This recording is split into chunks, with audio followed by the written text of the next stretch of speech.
Donc bonsoir à tous, donc voilà une vidéo qui vous rappelle comment on calcule une quatrième proportionnelle donc en classe de troisième, donc chose que vous avez eu en quatrième. Donc c'est la séquence V1.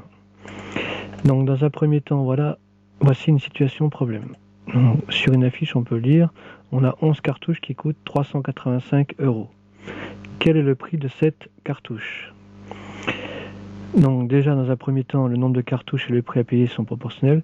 Si on achète une cartouche 2 € par exemple, deux cartouches on les paiera le 2 fois plus, donc 4 €. Donc c'est bien une situation de proportionnalité.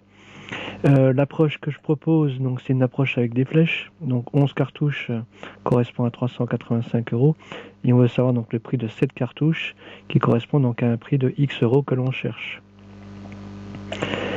On va donc effectuer une méthode qui fonctionne tout le temps, donc c'est la méthode des produits en croix.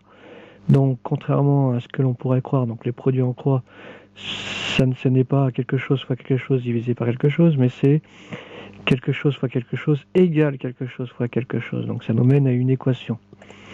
Donc ici en produit en croix, tout simplement, on va multiplier ce qui est relié par une branche. Donc le 11 avec le X et le 385 avec le 7.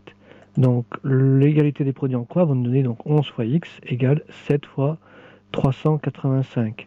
Donc on tombe sur une équation qu'on a appris à résoudre. Donc déjà la première chose c'est qu'on va se débarrasser du multiplié par 11.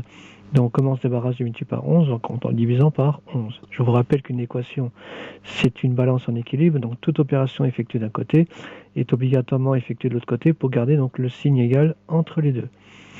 Donc en divisant 7 fois 385 par 11, on obtient exactement X égale 245. Traduction dans le problème, cette cartouche va coûter 245 €. Voilà, donc voici que ça termine donc la vidéo pour présenter la méthode pour calculer une quatrième proportionnelle.